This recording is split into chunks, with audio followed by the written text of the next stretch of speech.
आज का टॉपिक है टेम्परेट साइक्लोन। साइक्लोन हम लोगों ने पढ़ा है कि दो तरह का होता है, एक ट्रॉपिकल होता है, एक टेम्परेट होता है। तो आज हम लोग टेम्परेट साइक्लोन पढ़ेंगे। टेम्परेट साइक्लोन कहाँ पे इसकी उत्पत्ति होती है और इसका क्या इफ़ेक्ट होता है। दोनों में जो जो चक्रवात हैं वो दोनों चक्रवात जो है वो इम्पॉर्टेंट है, लेकिन टेम्परेट जो चक्रवात होता है कंपेरेटिवली ट्रॉपिकल जो साइक्लोन होता है उससे थोड़ा कमज़ोर होता है, कम इफ़ेक्ट वाला होता है। और ये जो टेम्परेट साइक्लोन होता है वो फ्रंट बनने की वजह से होता है। दो अलग अलग डायरेक्शन से अलग अलग टेम्परेचर के जब वायु आपस में मिलते हैं तो टेम्परेट साइक्लोन की उत्पत्ति होती है। तो हम लोग शीतोष्ण कटिबंध चक्रवात की उत्पत्ति वाताग्रों के निर्माण की प्रक्रियाओं पर आधारित है। जब दो विपरीत स्वभाव वाली वायु राशि विपरीत दिशाओं में आकर आमने सामने मिलती हैं तो चक्रवात या वाताग्र का निर्माण होता है। इनमें से एक वायु राशि ध्रुवीय होती है जो ठंडी, भारी तथा उत्तर पूर्व उत्तरी गोलार्ध में तथा इसकी होती है। दूसरी वायु राशि उष्णकटिबंधीय होती है जो उष्ण आर्द्र तथा दक्षिण पश्चिम उत्तरी गोलार्ध होती है। इसका क्षेत्र 35 डिग्री से 65 डिग्री अक्षांशों के बीच दोनों गोलार्ध में पाया जाता है। यह मूलतः पछुआ हवाओं तथा ध्रुवीय हवाओं से ही बनता है। मैं आपको एक डायग्राम के द्वारा समझाएंगे कि हमारा जो है अर्थ पे ये ट्रॉपिक ऑफ ये इक्वेटर है जो जहाँ पे लो प्रेशर होता है। ये ट्रॉपिक ऑफ कैंसर है जहाँ पे हाई प्रेशर होता है। ये जो है आर्कटिक सर्कल है जहाँ पे लो प्रेशर होता है और यहाँ पे नॉर्थ पोल पे हाई प्रेशर होता है। तो इस ढंग से जो low pressure, high pressure, low pressure और हाई प्रेशर का एक बेल्ट बना हुआ है। हवा हमेशा हाई प्रेशर से लो प्रेशर की तरफ चलती है, हाई प्रेशर से लो प्रेशर की तरफ चलती है। और ये जो हवा है अलग अलग बेल्ट में अलग अलग नाम से जाना जाता है। जो है वो हवा जो है यहाँ पे ट्रेड विंड है। जो ट्रॉपिक ऑफ कैंसर से ट्रॉपिक ऑफ कैप्रिकॉर्न के बीच में जो हवा चलती है वो उसको कहते हैं ट्रेड विंड। और 23.5 से 66 डिग्री के बीच में जो चलती है हवा वो होता है वेस्टर्ली विंड। और यहाँ पे जो 66 से 90 के बीच में चलता है उसको कहते हैं पोलर विंड। तो ये हवा जो है फ्रंट जो बनता है वो हमारा कहाँ पे बनता है, ये 35 डिग्री से लगभग 65 डिग्री के बीच में हमारा ये बनता है फ्रंट। क्योंकि यहाँ पे हाई प्रेशर से हवा लो प्रेशर की तरफ जा रही है और इधर से जो पोलर विंड होता है और इधर से जो टेम्परेट यहाँ पे जो वेस्टर्ली विंड है दोनों आपस में जब टकराती है तो यहाँ पे चक्रवात की उत्पत्ति होती है।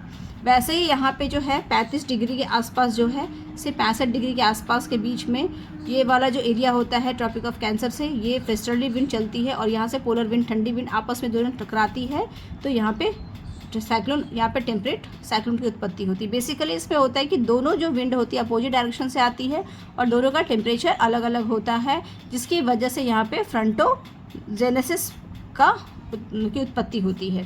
फ्रंटोजेनेसिस मतलब फ्रंट का निर्माण होता है यहाँ पे। तो बेसिकली उसका जो क्षेत्र है वो ये वाला क्षेत्र है 35 डिग्री से लेकर के 65 डिग्री के बीच वाला जो क्षेत्र है वो है टेम्परेट साइक्लोन का जोन होता है। शीतोष्ण चक्रवात का जीवन चक्र क्या होता है, इसमें दो वर्ड है फ्रंटोजेनेसिस और फ्रंटोलाइसिस। इसमें जरूर ये लिखेंगे यह चक्रवात में वाताग्र जनन फ्रंटोजेनेसिस से लेकर के उसके अवसान फ्रंटोलिसिस तक के समय को चक्रवात का जीवन चक्र कहते हैं, जो 6 क्रमिक अवस्थाओं में संपन्न होती है। प्रथम अवस्था विपरीत भौतिक गुणों वाली दो वायु राशियों का अभिसरण कन्वर्जेंस होता है। इसमें गर्म एवं हल्की वायु राशि तथा ठंडी एवं भारी वायु राशियाँ एक दूसरे के समानांतर प्रवाहित होती हैं। इसमें स्थायी वाताग्र का स्टेशनरी फ्रंट का निर्माण होता है। गर्म एवं ठंडी हवाएं समदाब रेखाओं के समानांतर चलती हैं। ये हमारा जो पहला जो है वो है, पहला जो स्टेज है वो है ये देखिए कि यहाँ से कोल्ड विंड चला, पोलर रीजन से आ रहा है, यहाँ पे वेस्टर्ली विंड चला, ये दोनों आपस में टकराती हैं और टकरा करके एक दूसरे के समानांतर चलने लगता है। इसमें फ्रंटोजेनेसिस का फर्स्ट स्टेज होता है, बट इसमें आपस में टकरा करके चक्रवात नहीं बन रहा, कूली ये दोनों आपस में टकराती है और एक दूसरे के समानांतर चलने लगता है, पैरेलल।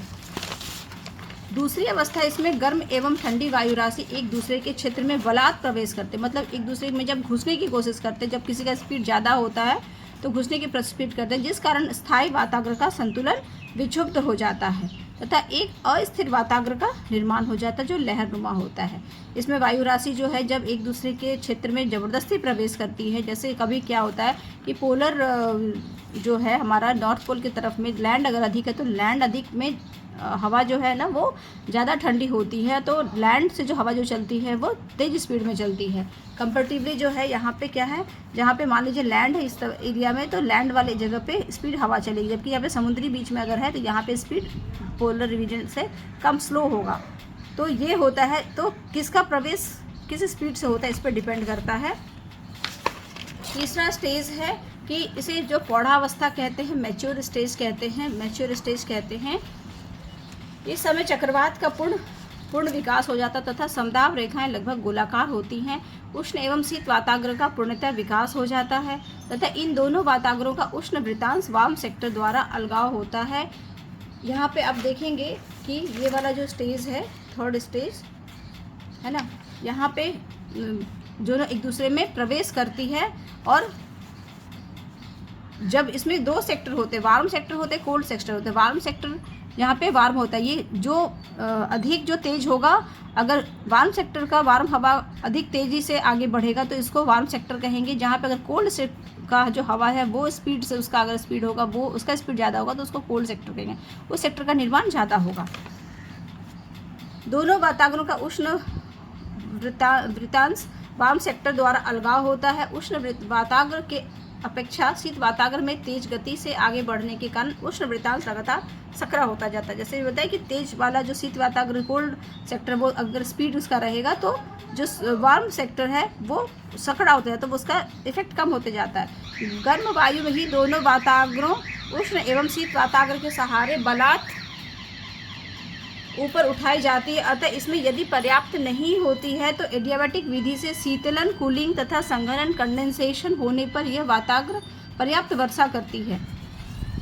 उष्ण वाताग्री वर्षा धीरे धीरे लंबे समय तक होती है, जबकि शीत वाताग्री वर्षा अल्प अवधि वाली होती परंतु मूसलाधार रूप में होती है। शीत वाताग्री वर्षा के साथ साथ हिमपात तथा ओलावपात भी हो जाता है, यह स्थानीय दशा पर निर्भर करता है। तो ये थर्ड स्टेज जो है ये सबसे ज़्यादा मैच्योर होता है और इसमें ही सबसे ज़्यादा बारिश होती है।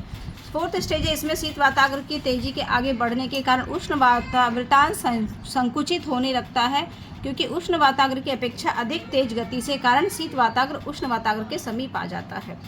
ठीक है, और ये जो है ना ये छोटा होते जाता है, और यहाँ पे थर्मल इन्वर्जन का कार्य होता है। थर्मल इन्वर्जन मतलब होता है जो हमारा नॉर्मल जो नेचर है कि नीचे गर्म हवा ऊपर ठंडी हवा होती है नॉर्मली, लेकिन इसका उल्टा होता है, थर्मल का इन्वर्जन हो जाता है, उल्टा होता है। तो यहाँ पे क्या होता है, क्योंकि दोनों टकराती है तो ठंडी हवा भारी होती है तो वो नीचे होता है, गर्म हवा इसके ऊपर चढ़ जाती है, तो ऊपर गर्म हवा होती है, नीचे ठंडी हवा होता है, जिसको कि थर्मल इन्वर्जन कहते हैं।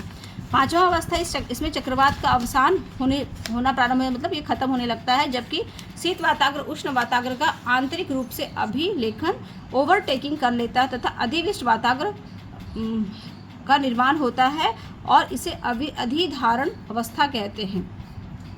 ठीक है, इसमें किसी न किसी एक का इफेक्ट ज़्यादा होता है। षष्ठम अवस्था, ये छठी अवस्था को चक्रवात की अवसान अवस्था कहते हैं, जिसको कि फ्रंटोलाइसिस कहते हैं। इस अवस्था में उष्ण वाताग्र पूर्णतः समाप्त हो जाता है और चक्रवात का अवसान भी हो जाता है।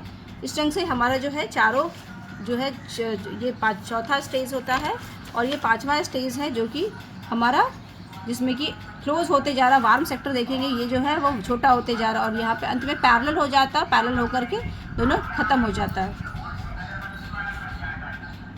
यहाँ पे एक इम्पॉर्टेंट बात बोलेंगे कि जब देखिए यहाँ पे जब वार्म सेक्टर जब तेज़ी से स्पीड करती है तो यहाँ पे ढाल जो है कम होता है, जबकि यहाँ पे अगर कोल्ड सेक्टर इधर से आ रहा है और वार्म सेक्टर तेज़ी से स्पीड अगर कोल्ड सेक्टर का है तो यहाँ पे ये ढाल तीव्र हो जाता है, मतलब वार्म हवा को तेज़ी से ऊपर उठा देता है। तो ये दोनों जो है कभी भी क्वेश्चन आया ऑब्जेक्टिव में कि वार्म सेक्टर अगर स्पीड होगा तो ढाल कैसा होगा, वो स्लो होगा, और जब कोल्ड सेक्टर प्रवेश करेगा तो ढाल तीव्र होगा। Thank you.